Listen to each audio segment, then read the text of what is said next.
नमस्कार दोस्तों, आप सभी को हनुमान जी के जन्मोत्सव की हार्दिक शुभकामनाएं। चैत्र मास की पूर्णिमा को हनुमान जी के जन्म दिवस के रूप में मनाया जाता है। आज मैं हनुमान जी के जन्म दिवस के अवसर पर आप सभी के समक्ष हनुमान जी के जन्म से जुड़ी हुई कथाएं लेकर आई हूँ। आइए शुरू करते हैं। बोलो बजरंग बली हनुमान की जय। पूर्व काल में भस्मासुर नामक राक्षस तीनों लोकों पर आधिपत्य जमाना चाहता था। अपने इसी प्रयोजन को सिद्ध करने के लिए उसने भगवान शिव की कठोर तपस्या की। कई वर्षों की कठोर तपस्या के बाद भगवान शिव प्रसन्न होकर उसके सामने प्रकट हुए और उसे वरदान मांगने को कहा। तब भस्मासुर ने वरदान मांगा कि वह जिसके भी सिर पर हाथ रखे वह भस्म हो जाए। भगवान शिव ने उसे मनवांछित वरदान प्रदान किया। जैसे ही भोलेनाथ ने उसे वरदान दिया, वह शिवजी को ही भस्म करने के लिए उनके पीछे दौड़ने लगा।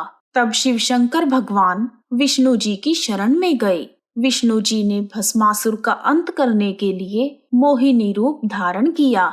भस्मासुर जब शिव शंकर को भस्म करने के लिए इधर उधर भटक रहा था, तब मोहिनी बने हुए विष्णु जी उसके सामने आकर खड़े हो गए। मोहिनी की सुंदरता से मुग्ध होकर भस्मासुर वहीं रुक गया और मोहिनी से विवाह करने की इच्छा जताने लगा। तब मोहिनी बोली, मैं उसी युवक से विवाह करूंगी जो मेरी तरह नृत्य कला में निपुण हो। भस्मासुर को तो नृत्य आता ही नहीं था, इसलिए उसने मोहिनी से मदद मांगी और मोहिनी उसे नृत्य सिखाने के लिए तैयार हो गई। नृत्य सिखाते हुए मोहिनी ने अपना हाथ अपने सिर पर रखा और उसी की देखा देखी भस्मासुर ने भगवान भोलेनाथ का वरदान भूलकर अपना हाथ अपने ही सिर पर रख दिया और स्वयं ही भस्म हो गया। इस तरह विष्णु भगवान की सहायता से भगवान भोलेनाथ की विकट समस्या का हल हो गया। भस्मासुर के भस्म हो जाने पर भोलेनाथ ने प्रसन्न होकर कहा, जैसे आपने आज मेरी सहायता की है, मैं आपके मनुष्य रूपी अवतार में आपके भक्त के रूप में 11वां अवतार लूंगा और राक्षसों के संहार में आपकी सहायता करूंगा। तब भगवान शिव ने अपना यह 11वां अवतार माता अंजनी और वानर राज केसरी के यहाँ लिया। माता अंजनी पिछले जन्म में देवराज इंद्र के दरबार में पुंजी कस्थला नाम की अप्सरा थी। अपने चंचल स्वभाव के कारण उन्होंने तपस्या में लीन एक तेजस्वी ऋषि के साथ अभद्र व्यवहार किया। गुस्से में आकर उन तेजस्वी ऋषि ने पुंजी कस्थला को श्राप दे दिया कि तू अभी के अभी वानरी बन जा। ऋषि के श्राप के कारण पुंजी कस्थला धरती पर आकर वानरी के रूप में रहने लगी। पृथ्वी पर वानरी के रूप में अंजनी ने वानर राज केसरी से विवाह कर लिया, परंतु वह संतान के सुख से वंचित थे। तब अंजनी अपनी इस पीड़ा को लेकर मतंग मुनि के पास गई। तब मतंग मुनि ने उनसे कहा, पंपा सरोवर के पूर्व में नरसिंह नाम का आश्रम है। उसकी दक्षिण दिशा में नारायण पर्वत पर स्वामी तीर्थ है। वहां जाकर उसमें स्नान करके 12 वर्ष तक तप एवं उपवास करने पर तुम्हें पुत्र सुख की प्राप्ति होगी। मतंग मुनि के कहे अनुसार अंजनी ने अपने पति वानर राज केसरी से आज्ञा लेकर 12 वर्ष तक तप किया और केवल हवा पर ही जीवित रही और भोलेनाथ की आराधना करती रही। तब भगवान शिव की आज्ञा से पवन देव ने अंजनी के कान में प्रवेश करके उसे वरदान दिया कि तुम्हें सूर्य, अग्नि एवं स्वर्ण के समान तेजस्वी, सभी वेदों का ज्ञाता, महाशक्तिशाली तथा महाबली पुत्र की प्राप्ति होगी। यह बालक भगवान शिव का 11वां अवतार होगा। वरदान प्राप्ति के बाद एक दिन अंजनी भगवान शिव की आराधना कर रही थी और दूसरी तरफ अयोध्या में राजा दशरथ अपनी 3 रानियों कौशल्या, सुमित्रा और कैकेयी के साथ पुत्र रत्न की प्राप्ति के लिए पुत्रेष्टि यज्ञ करवा रहे थे। यज्ञ की पूर्ण आहुति पर स्वयं अग्निदेव ने प्रकट होकर राजा दशरथ को खीर का एक पात्र दिया। और कहा, यह खीर तीनों रानियों को खिला दो, आपकी इच्छा अवश्य पूर्ण होगी। उसी समय एक चमत्कारी घटना हुई। एक पक्षी उस खीर की कटोरी में से थोड़ी सी खीर अपनी चोंच में भरकर ले गया और तपस्या में लीन अंजनी के हाथ में उसे रख दिया। यह सब भगवान शिव की इच्छा से पवन देव ने किया था और अंजनी ने उस खीर को भगवान शिव का प्रसाद समझकर ग्रहण कर लिया। तब चैत्र शुक्ल पूर्णिमा की महानिशा में अंजनी ने हनुमान जी को जन्म दिया। बोलो अंजनी सुत हनुमान की जय। पवन देव के आशीर्वाद से पैदा होने के कारण हनुमान जी को पवन पुत्र कहा जाता है। बोलो पवन पुत्र हनुमान की जय। एक बार सूर्योदय होते ही हनुमान जी को भूख लगने लगी। तब माता अंजनी उनके लिए फल लाने गई।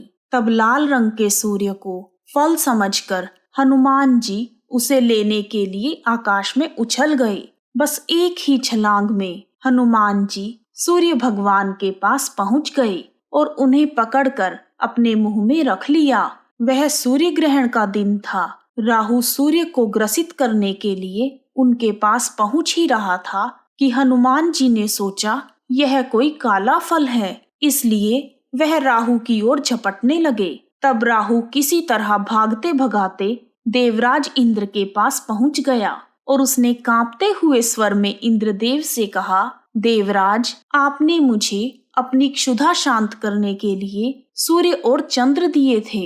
आज अमावस्या के दिन जब मैं सूर्य को ग्रसित करने गया तब देखा कि कोई दूसरा राहु सूर्य को पकड़े हुए है। हे भगवान, आपने यह कौन सा राहु भेजा है?